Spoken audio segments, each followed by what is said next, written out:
Recording in There we go. progress. All right. We're good to go. Back, everyone.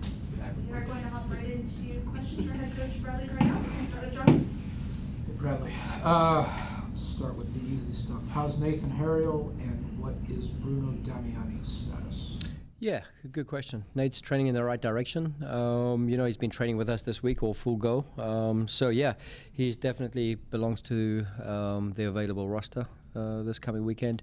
Bruno arrived back from his work visa engagement, so he's back training with us, eligible for roster as well this coming weekend. How's Jan's build-up going in terms of fitness? Good, yeah. Listen, we're pushing him as we can, and he's available, right? So it's just tolerance, and there's a couple of maintenance issues there that we're going on with, but he's available and is ready to play this weekend. Okay. Sorry. I can't remember if we mentioned this on Saturday because so much went on, but what did you make of Owethu's performance? It's been a long time coming for him to get his chance. What did you make of his performance? Yeah, great. It's a process. It's a journey, right? So we throw a lot of the the philosophy and the principles at our players in preseason, and it's been a nice little projection what we've seen, and his pathway has been very clear. He's a talented youngster, and at times I have to remind myself he's only 20. So just making sure we have our standards, we have our demands and expectations, and I thought he did an excellent job against a really tricky technical Orlando team. So and I think that's just the nature of the MLS. You think you have one good opponent done with for 1 week, and the next one's breathing right down your neck. So it's another good opponent for us this weekend. Hi. Coach, I was curious how Indiana Vasilov's been looking in training, just knowing your prior history together at St. Louis City. Yeah, I mean, I've followed a lot of clubs' pre-seasons, and I've seen, what's been going on there, and I've known Indy for a couple of years now. And I know what he brings on the field. I know what he brings off the field. And he arrived here like he's been playing with the team for 6 months already. So he's easily to integrate within a new group, and he's a good player within the philosophy. And he's available, ready to go. So yeah, he's enjoying himself. And like I said, he had a very good preseason for St. Louis, and we're happy to have him. And then ahead of Saturday, you've coached against Pat Noonan twice. What lessons have you taken away from the past? Obviously, different club, but now looking forward onto Saturday, what you see from their team. Yeah, I mean, it's good that you asked that. I've seen them in two different moments, being a head coach, one at home, one away from home as well. We've had them now in preseason with a whole new team for me. And with each, time we play them, I see something different from the team that I'm coaching. So, I don't want to talk too much about what was, because we had a really, good game, when we had that series. We went 5-0 in St. Louis. And that was an amazing experience, right? There was a bit of a rain delay and what have you, and we came out a little bit quicker, a little bit sharper, and that was that. I mean, they go on to have a great season as well. So, it's a really good team with good individuals, and now the team that was then is not the team that it is now. They have good acquisitions. They have Evander, Denke, so there's some really good players that have joined them. We're going to have our hands full for sure. It's a real quality team. I don't care about scheduling and games and overloads. They're ready to play, and they're going to be ready for sure. So, Bradley, this is going to be your first home game from the home fans here at Subaru Park. What are your thoughts about that? And also, when you look back at Orlando, what sticks out the most? Yeah, he comes alive. He has this kind of, obviously when he was at Portland, you don't see him for 80 minutes, and in the 81st minute he can show up, right? He can show up in the 10th minute. He just has this natural ability to make. He's a game changer for sure. He has that MVP all-star quality, and yeah, we're gonna have to be aware because it looks like he's not part of an instance or part of a game, and then all of a sudden he comes to life and then feeds Denke in a transition, and then it's really dangerous. And we saw this last night. Some big moments, some big plays from their star players. Playing here, I'm excited. As an opponent coming here many years.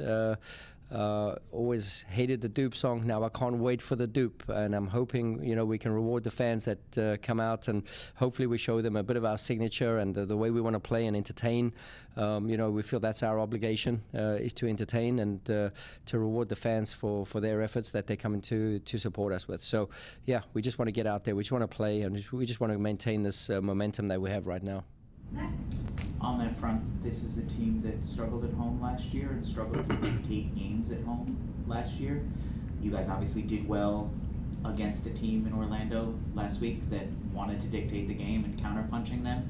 How do you see that challenge this week of trying to impose your guys' style here, even if it's maybe more playing against the ball? I thought we imposed what we wanted to do within our game model. I think I can't remember too many times as a coach within the transitional game model that we had 80% passing accuracy. That was a big one for us. So, even though we only had 45% of the ball, which was still pretty high within the game model, I was really happy with that and our ball retention and where we were retaining it. And I think some of our phases of play, some of our progressions were awesome, and I think it's just part of what we've been working on in preseason. And we have a game plan and we hope to roll it out and hope it goes according to that game plan. But we have enough principles based, throughout the preseason. When option A doesn't work, there's option B. When option B doesn't work, then there's option C. So, we're just excited to present ourselves in front of the fans. Watching the film back from Saturday, on Michael's goal, right before the back pass that bounces off Schlegel. Yeah. There's a box of 4 of you guys pressing. I'm sure you saw it. I'm sure everybody saw it watching the film.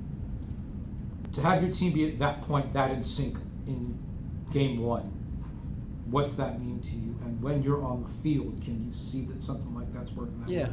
Listen, that's been the collective identity, has been the message from the first day, because we have to present ourselves in a synchronized fashion, especially when we're playing transitional soccer and working our pressing style. So that's being on the front foot, being proactive. This is a part of our DNA, and this is something I'm trying to instill in the players every single day. It's in my messaging. It's when I wake up and brush my teeth. I'm doing the same thing. I'm just trying to be proactive, trying to get out the door on time, so I'm trying to instill this with the players now on the field of play to put them in good positions. When we have it, what do I do? If we're going to lose it, how close am I? What's the proximity to act and counter press? So, it's really fun watching, but I think we're still not even near where we should be or can be. So, again, it's a journey, right? So we've had 5-6 weeks now, and every day the players are making me proud. And Jovan was one of the forwards in that. What do you make of how quickly he's integrated himself? Yeah, when you have natural tools and abilities, and I think everyone falls in that category. I think our running output was one of the highest in the MLS on that weekend, if not the highest. So, we were investing. We invest in, against the ball, and we invest in our movements on the ball as well. So, and Jovan has a natural ability, and credit to Ernst and, the scouting department, just to identify players within the philosophy that we're trying to instill. And then we train it every single day to bring out the best of Jovan and the rest of our players' abilities. I don't know that this preseason we've asked directly about Kevin and what kind of the plan is for him. In the past, it's been said that there is a plan in terms of how he's going to come along. I wonder for you as a coach, how you view him. Yeah. Is the calculus for his playing time in any given week any different than any of the other players? Yeah. How do you view it? He's been amazing. We threw him in against Slavia Prague, and it was fun to watch him go against, the robots of Slavia Prague. They were incredible. They were very fit and strong and physical and way advanced where we were in preseason. They were 4 days out of their Europa League game. So for us, to see Kevin grow within our group, especially within our principles, he's very proactive. Speak about proactive against the ball.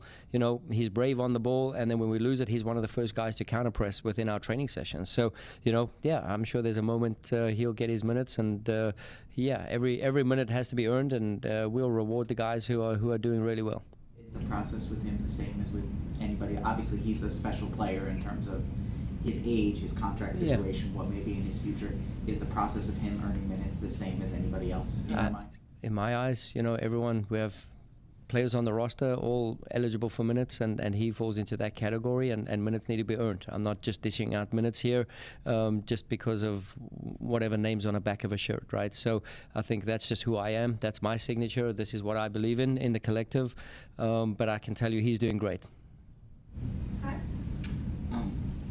Ty Baribo has 4 goals in 2 competitions versus FC Cincinnati. As a former defender, when you see that, is that more just luck on the night, or is there something that he matches up well against the back line? Yeah, I think it's just, getting in the right spots. Are you playing two strikers? You're playing one striker. I think the movement of Ty, you're talking about Cincinnati in previous competitions with Cincinnati, with Ty. Is that what you're saying? Yeah, listen, I mean, I can't tell you exactly what tactic they were playing. Maybe, they were playing the diamond at that point and two strikers, right? So whether we're playing in a 4-2-2 or we, had Ty in different roles throughout preseason, floating underneath. And, it's all about the right positioning and being connected to the group. And, he has a really good, him and Mikel have a really good relationship. If one's going, one's coming. So good double movement on the last line. So, yeah, I mean, it's fun to watch these guys. And all I can speak about is what's happening now. And I see a good relationship with all our attacking players at the moment. There's a good relationship, there's good chemistry, and there's good spacing, and I'd say that, yeah.